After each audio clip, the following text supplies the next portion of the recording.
If this video found you, don't click away just yet, because over the next few minutes, you're about to discover something that most people never notice about two of history's greatest spiritual teachers.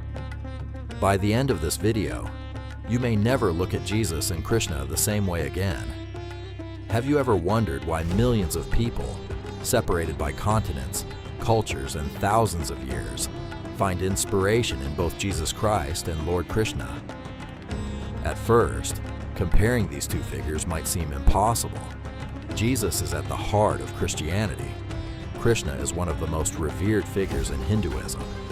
They lived in different times, spoke different languages, and belonged to different traditions. Yet when people carefully read their teachings, many are surprised to discover echoes of the same timeless questions. What gives life meaning? How should we treat other people?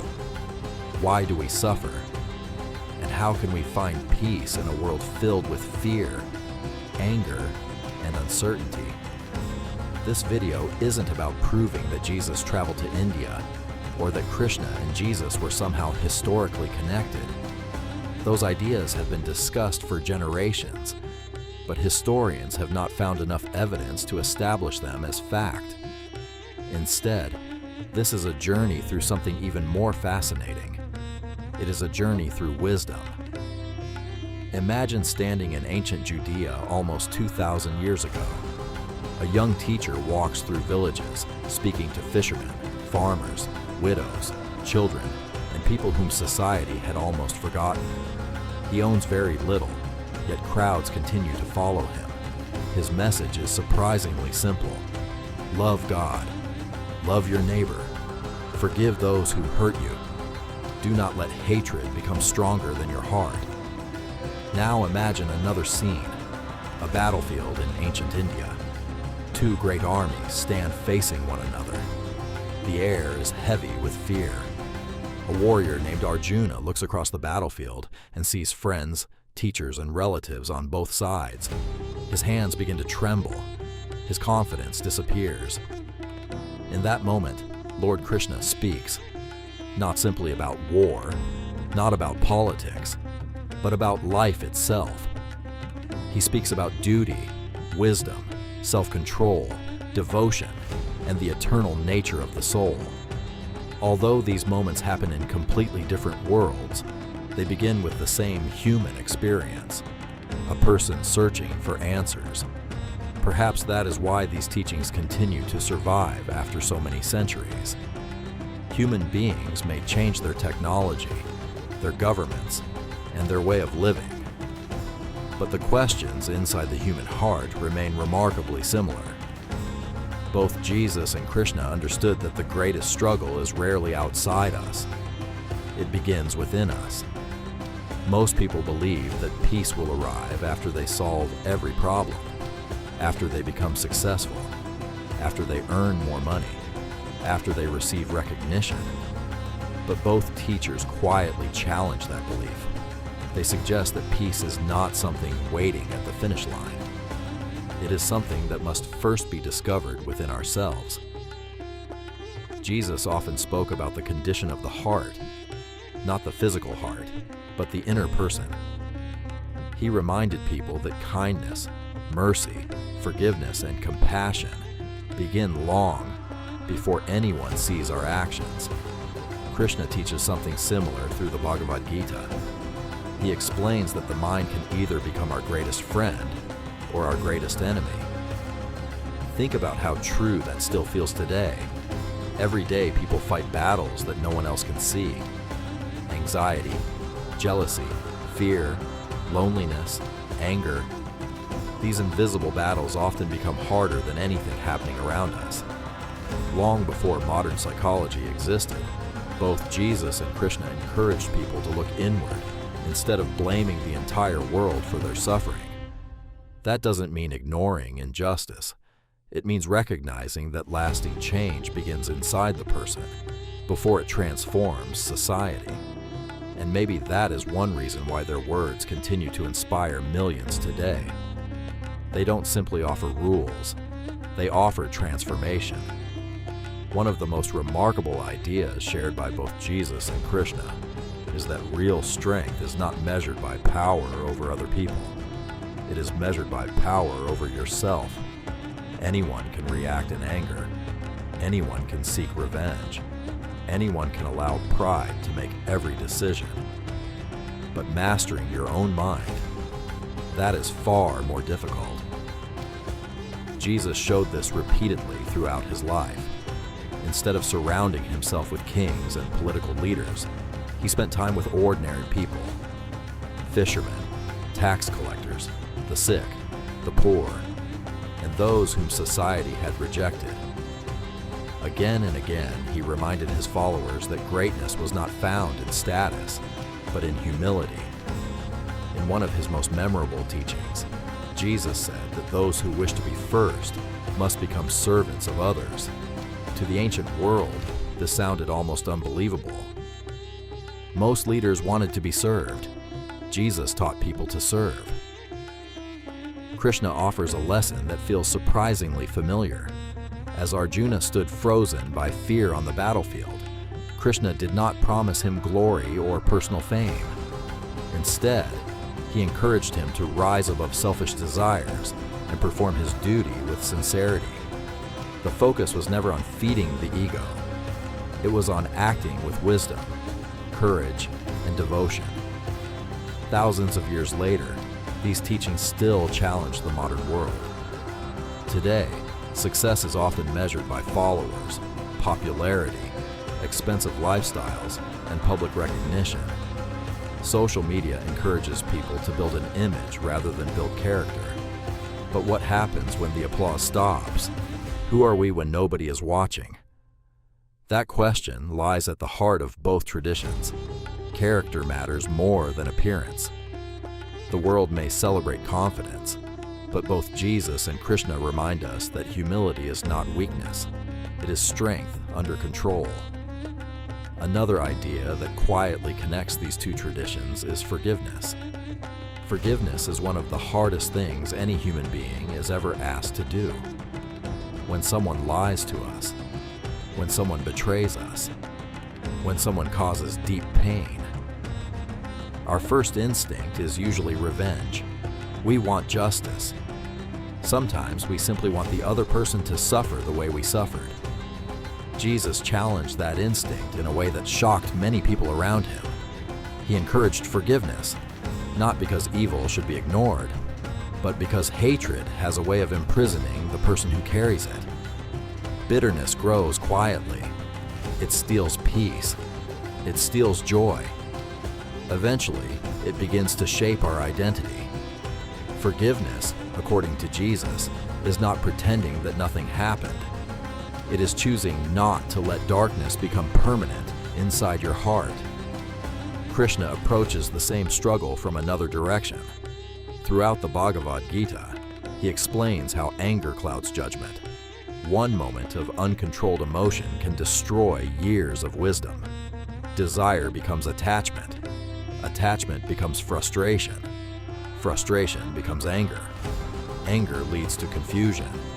And confusion causes people to lose sight of what is right. Anyone who has ever spoken words they later regretted understands exactly what Krishna meant. For both teachers, inner peace requires mastering emotions rather than becoming controlled by them. Neither suggests that life will be easy. Both recognize that suffering is part of the human experience. Loss will come. Disappointment will come. Pain will come. The question is not whether suffering exists. The question is how we respond to it.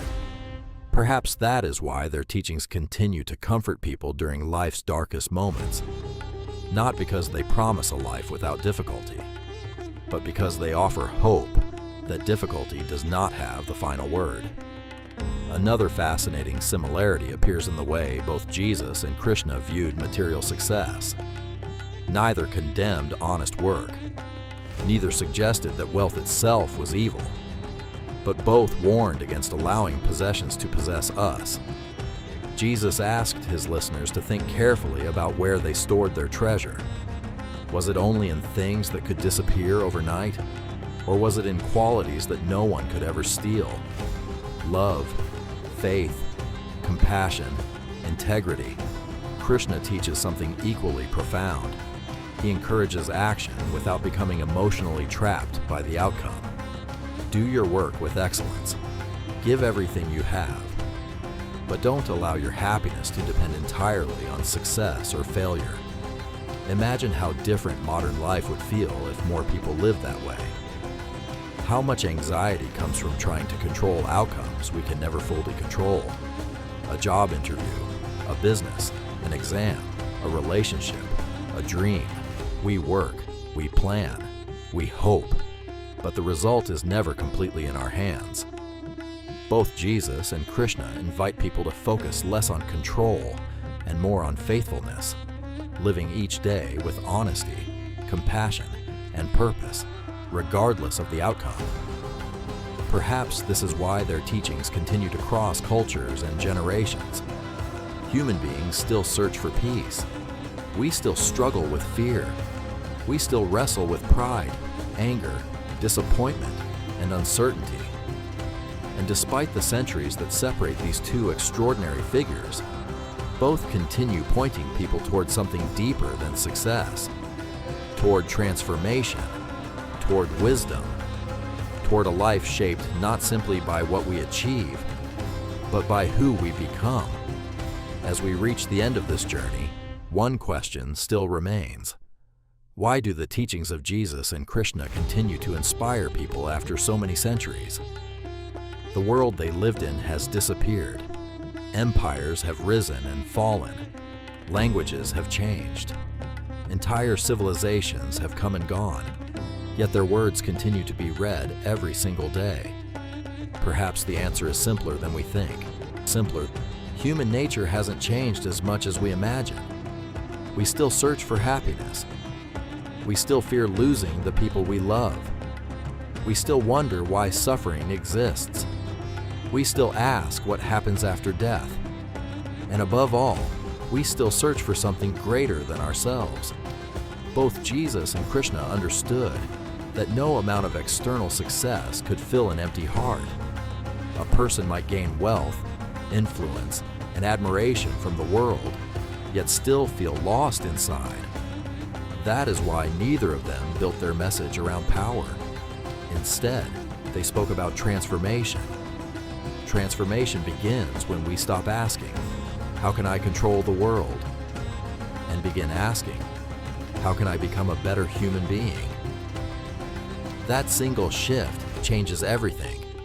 It changes how we speak, how we forgive, how we love, how we respond to pain, how we treat people who can offer us nothing in return. Whether someone follows Christianity, whether they follow Hinduism, whether they belong to another faith, or no religion at all.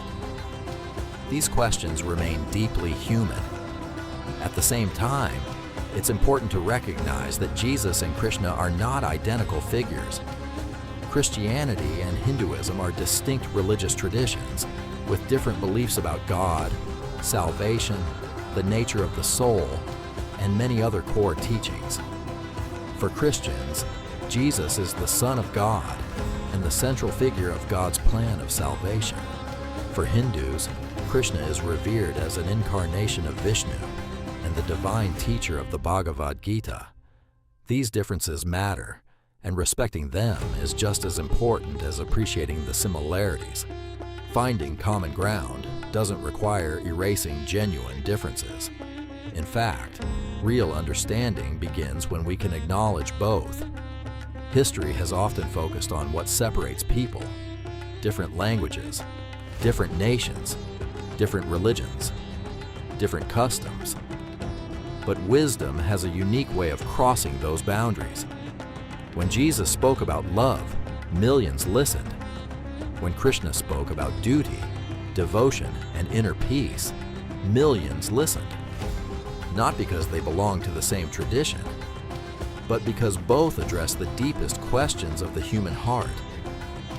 Imagine what our world would look like if more people chose compassion over hatred, humility over pride, service over selfishness, understanding over division.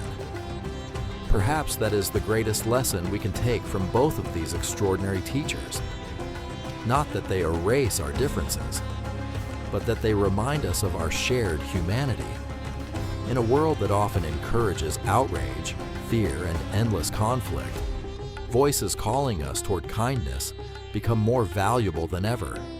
Whether you open the pages of the Bible or the Bhagavad Gita, you will encounter invitations to reflect, to grow, and to look beyond yourself. Maybe that's why these ancient teachings continue to speak to modern people. Not because they answer every question, but because they challenge us to ask better ones. So instead of ending with a conclusion, let's end with a question. If Jesus were sitting beside you today, and Krishna were standing before you, what do you think they would ask you to change first? Would it be your anger, your fear, your attachment, your pride, or perhaps the way you treat the people around you every single day? Whatever your answer may be, one thing is certain. The journey toward wisdom has never been about becoming someone else. It has always been about becoming the very best version of yourself. Thank you for watching. If this video gave you a new perspective on these two remarkable spiritual traditions, let us know your thoughts in the comments. Please keep the conversation respectful, thoughtful, and open-minded. And if you enjoy exploring history, philosophy, and the timeless wisdom found across the world's great spiritual traditions, don't forget to subscribe. Until next time, keep seeking wisdom, keep asking questions, and never stop learning.